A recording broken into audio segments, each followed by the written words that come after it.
Bonjour à tous et bienvenue pour cette nouvelle vidéo. Oui, j'ai toujours ma super tasse pingouin, j'aime trop. C'est Starbucks si ça vous dit. Comme on voit le reflet de ma lumière, je vais enlever mes lunettes. Alors, merci d'être présent aujourd'hui pour cette nouvelle vidéo. Je suis de retour avec mon super mug pingouin. J'espère que vous allez bien. Je vais aborder un sujet qui est assez grave, assez important. C'est la question noire, principalement la question afro-américaine. Et j'ai envie d'aborder le sujet du point de vue féminin. De ce sujet-là, parce que j'en ai lu énormément des livres dessus. Je ne peux pas vous faire une vidéo sur tous ces livres. Donc là, j'ai choisi une thématique, c'est la littérature afro-américaine vue d'un point féminin, ou en tout cas de personnages féminins. Donc je ne vais pas faire de top en particulier, je vais vous parler de plusieurs livres que j'ai lus sur ces sujets, que vous connaissez déjà peut-être, que vous avez déjà lus ou pas, et on va en discuter tranquillement. Donc je vais commencer déjà avec Ruby de Cynthia Bond. Donc c'est l'histoire d'une jeune fille noire qui se prostitue déjà à partir de l'âge de 6 ans, qui est d'une communauté noire croyante, très pieuse, qui croit aussi aux esprits, qui pense qu'elle a un démon en elle qui lui veut du mal parce qu'elle n'arrive pas à enfanter. Elle quitte sa ville natale et elle revient plus tard à 18 ans. Et elle est mise un peu au banc de la société. Elle est abusée par les gens de sa communauté, donc les Noirs. Et voilà, elle lutte avec elle-même. Il y a un homme qui l'aime, c'est Ephraim. Et elle a envie d'avoir une relation avec lui, mais sa sœur s'y oppose. Donc Ruby souffre énormément depuis l'enfance. Et elle est autant acculée par sa communauté noire qui la met au banc de la société que la communauté blanche qui la catalogue, c'est noir, donc ne fait pas partie de leur communauté.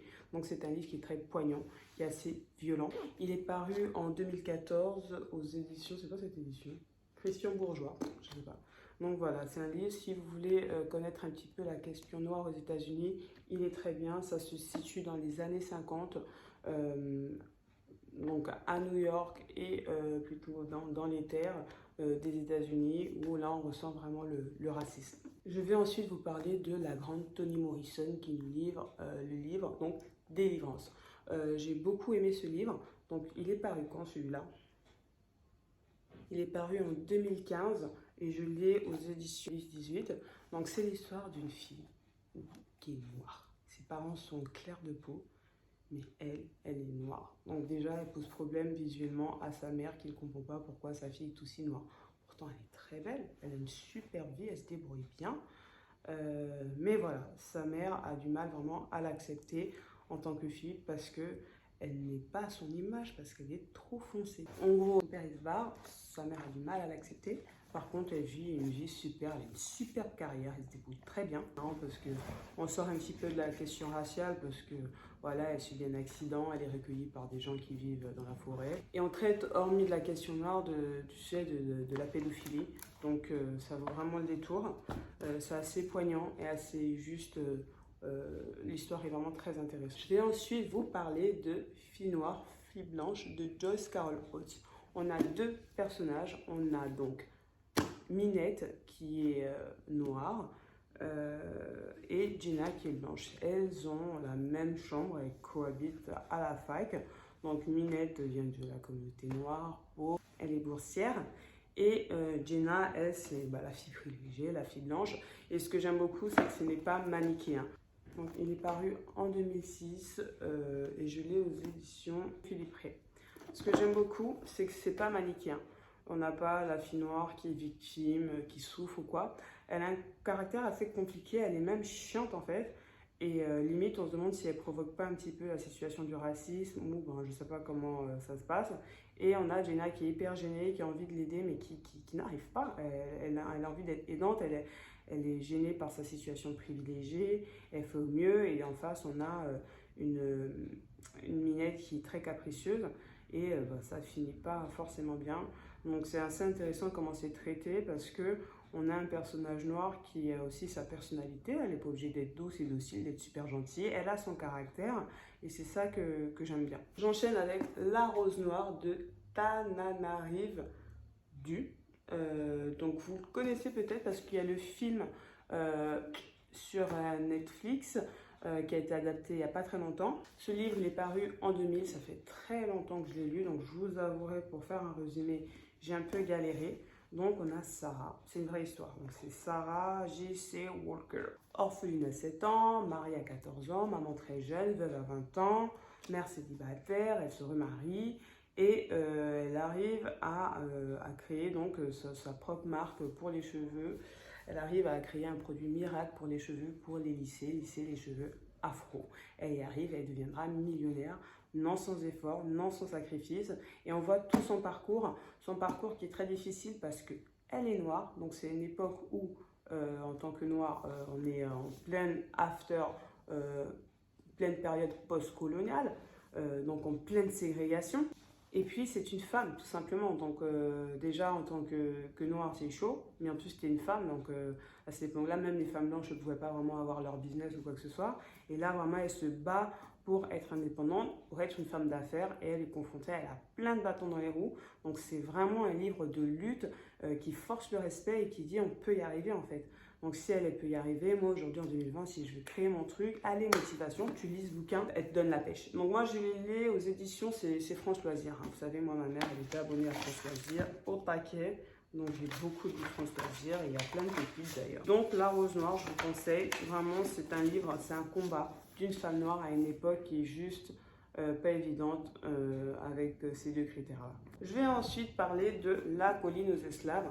De Kathleen Grayson, donc aux éditions Charles Stott. Il est paru en 2015, c'est les romans comme je les aime, réalistes, historiques, à une époque hyper grave où on n'était pas en train de se plaindre de mettre un coton dans le nez et on avait des sujets quand même plus graves.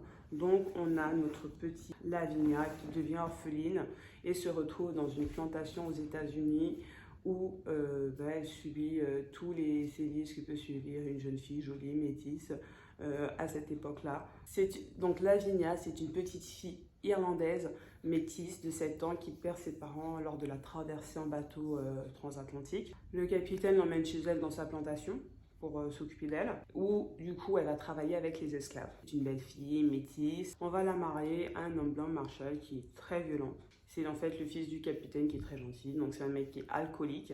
Il a même violé donc sa demi-sœur, mais il ne savait pas que c'est sa demi-sœur, donc on a même de l'inceste, on a toute cette violence sexuelle que subissent les femmes, et notamment les femmes noires à cette époque, où elles avaient juste à fermer leur bouche et accepter.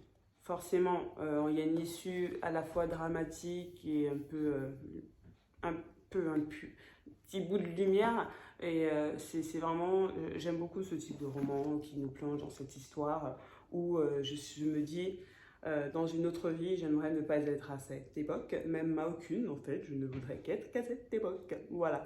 Donc voilà, Kathleen Grayson, La colline des esclaves, génial. Et le dernier que tout le monde connaît très très bien, c'est La couleur des sentiments de Catherine Stockett, paru en 2010. Donc on est en pleine ségrégation aux États-Unis. Donc Skeeter, c'est une jeune fille blanche qui revient chez elle et qui a le désir d'écrire, d'être éditrice, de travailler dans le milieu du livre tout simplement. Et elle n'arrive pas à publier et puis son éditrice lui dit il faut que tu trouves une idée novatrice, quelque chose. Et elle se lance du coup sur le sujet de la ségrégation. Elle pense aux bonnes qu'elle a beaucoup aimées dans son enfance, qui est décédée, elle avait un fort attachement. Et elle décide en fait de faire une petite interview de toutes les bonnes à cette époque-là. Elles racontent leur histoire, ce qu'elles vivent et du coup ça libère la parole et elle réussit à publier le livre grâce à ce sujet intéressant. Donc on a des personnages assez forts comme Evelyn qui a vraiment une vie un peu de misère. Elle a perdu son fils et elle aime beaucoup la fille qu'elle garde, qui est un bébé adorable. Et on se rend compte que c'est des enfants, eux, ils n'ont pas du tout la notion de noir ou pas que ce soit. Et en grandissant, ils changent parce qu'ils adoptent le point de vue de leurs parents. Donc on comprend en fait que le racisme, ce n'est pas quelque chose d'inné. Moi, je le savais déjà, mais bon, on ne sait jamais. Il y a des gens qui pensent que non. Mais c'est quelque chose qui se construit auprès de sa famille, de ses parents, qui mettent des idées aux enfants dans la tête. Et ce livre-là aborde le sujet vraiment brillamment.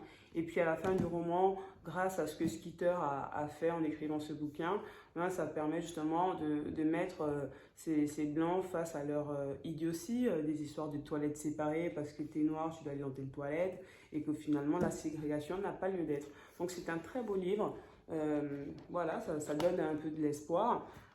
Très bien écrit, ça se lit très facilement, c'est vraiment le roman, je crois qu'il a hyper cartonné.